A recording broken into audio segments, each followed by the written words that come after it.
बिल्कुल। अब सराफा बाजार सोने चांदी का एक रुझान देख लेते हैं, फिर आगे बढ़ेंगे दर्शकों के सवालों की तरफ। तो यहाँ पे सोने में तो मतलब अब एक क्या कहा जाए, ये एक स्थिरता वाले संकेत हैं क्या भाई? जिस तेजी से हम भाग रहे थे वो तेजी भी रुक गई, उसके बाद एक करेक्शन आ गया, वो करेक्शन भी हो गया। अब कोई एक रेंज बनाएंगे, उस रेंज के बीच में आराम करेंगे। चलिए, तो इस पर भी डिस्कशन करते हैं। एक्चुअली जैसे ही ट्रम्प आए थे, उसके बाद जो प्राइस नीचे गिरा था, आपके चैनल पे ही मैंने बिल्कुल क्लियर कॉल लिया था कि अब 2450 एंड 2250, और मेरा मन था ही नहीं कि 2250 के पहले मैं सोने की एनालिसिस भी करूं, बिकॉज अगेन रूट कॉज पे जाते हैं।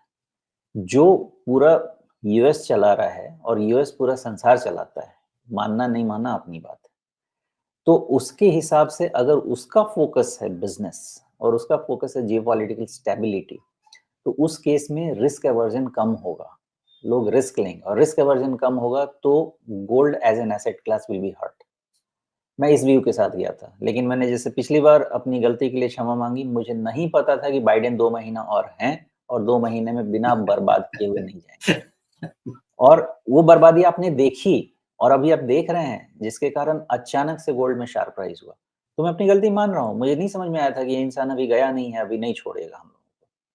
तो अब क्या है राजीव जी, अभी भी गोल्ड को अब दूसरे तरीके से एनालाइज करेंगे। भूल जाते हैं ट्रम्प है, भूल जाते हैं बाइडेन। अब हमारे पास थोड़ा सा एक छोटा ही सही लेकिन एक पैटर्न है, वो पैटर्न है लोअर हाई का।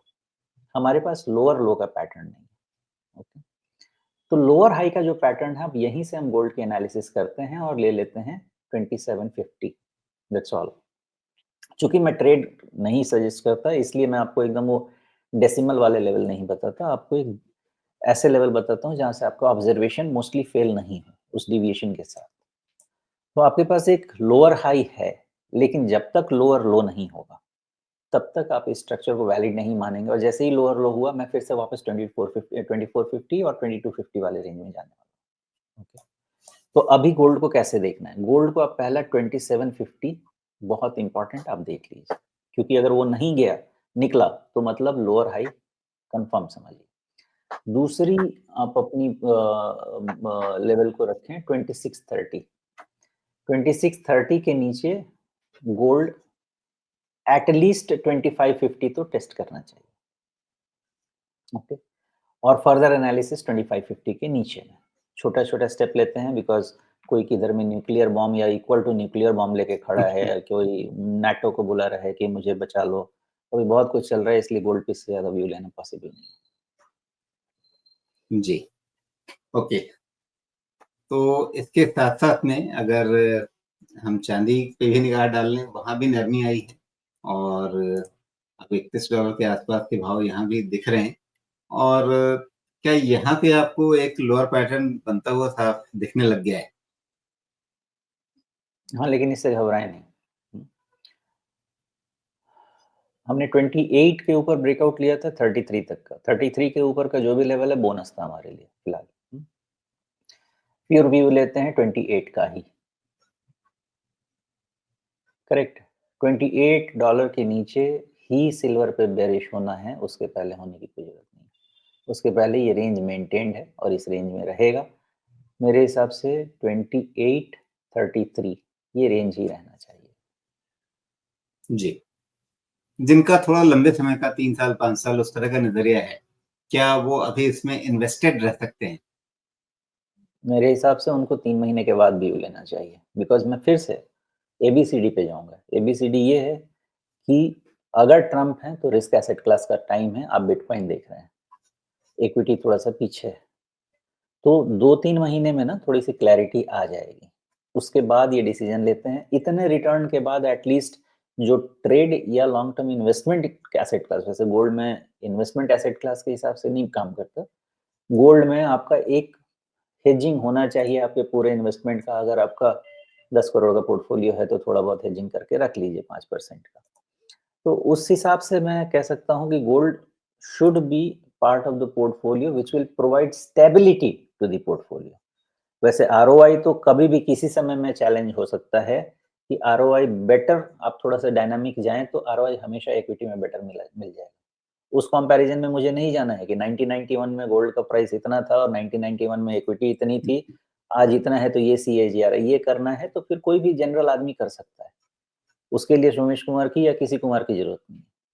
लेकिन अगर थोड़ा सा अच्छे से टैक्टिकल जो हमारा कोर और सैटेलाइट पोर्टफोलियो है इसको मैनेज किया जाए, गोल्ड के CAGR को बीट करना कोई बड़ी बात है ही नहीं।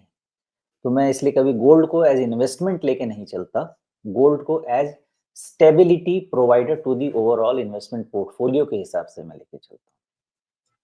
जी, यहाँ चांदी पे एक रिट्रेसमेंट भी लगाया मैंने, तो इस रिट्रेसमेंट के हिसाब से ये रिट्रेसमेंट मैं ले रहा हूँ लगभग 22-20 के लेवल से, और ये था आपका फरवरी 2024 में, और वहां से हम गए लगभग 35 के आसपास तक, 35 से थोड़ा ऊपर तक है। तो इसके रिट्रेसमेंट में अभी जिन लेवल्स पे ये थोड़ा सपोर्ट लेने की कोशिश कर रहा है वो बिल्कुल 38.2% पे मैच कर रहा है, और नीचे से 200 डे मूविंग एवरेज काफी तेज भागते हुए चला आ रहा है। तो अगर हफ्ते 10 दिन इसी लेवल में निकल गए तो 200 डे मूविंग एवरेज भी यहीं पे आ जाएगा।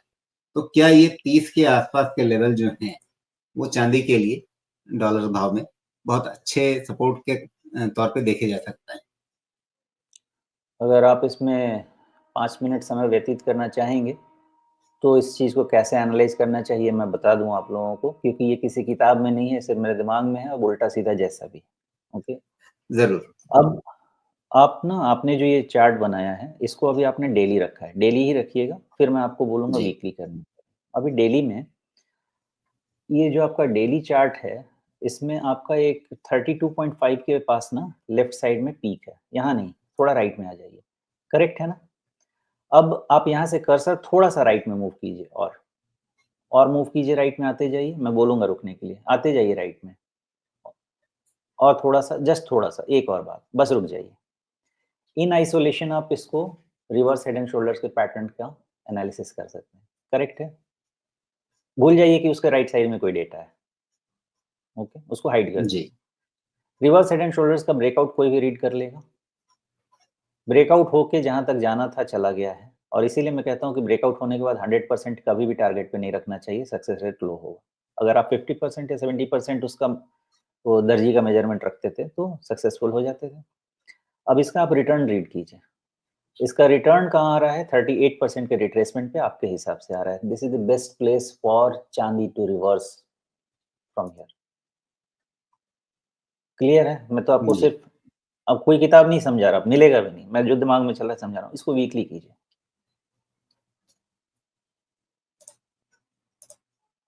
अब देखिए क्या दिखता है। नहीं, और छोटा कीजिए, वो जूम ये कीजिए, मतलब नहीं नहीं, वो क्या बोलते हैं, जूम आउट कीजिए थोड़ा सा, बस जी रुक जाइए, नहीं थोड़ा सा जूम इन कीजिए इस चीज को, थोड़ा सा, हाँ रुक जाइए, और थोड़ा सा, हाँ अब रुक जाइए। लेफ्ट साइड में पीक बना है आपका, ओके, ये पीक है, इसी के ठीक। कॉरेस्पॉन्डिंग आप राइट पीक लेके आइए। नहीं, एकदम राइट आ जाइए, जहां से आपने शुरू किया रिट्रेसमेंट, नहीं उसके नीचे आइए थोड़ा सा लेफ्ट, बस इसके जस्ट राइट में आपको एक पीक मिलेगा। थोड़ा सा राइट आ जाए, ये नो, और राइट में, और राइट में, और राइट में, ये इसके ऊपर लेफ्ट में पीक है, एक लेफ्ट में पीक। ये टोटल एक जी पैटर्न है, और ये टोटल पैटर्न का एक ब्रेकआउट है।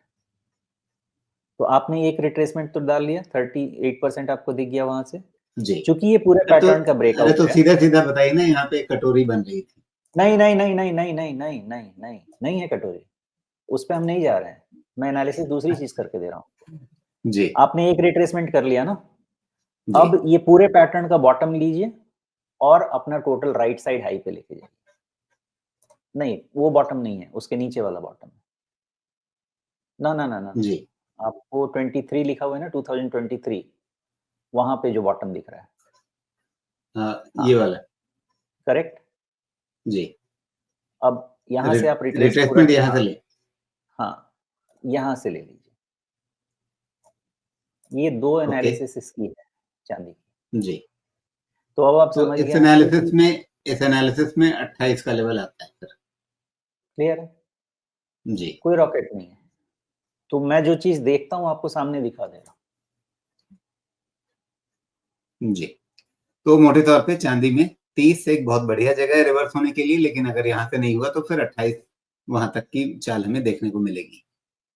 एक इसमें एक ही पॉइंट ऐड कर दूं, आपको सिर्फ रिट्रेसमेंट दिखा रहा हूँ, 28 का सपोर्ट मल्टी फैक्टर मॉडल से आएगा और इसलिए मेरा एम्फेसिस इस वाले रिट्रेसमेंट पे ज्यादा है। सिर्फ अगर ये रहता मेरे पास तो मैं शायद इतना होपफुल नहीं होता।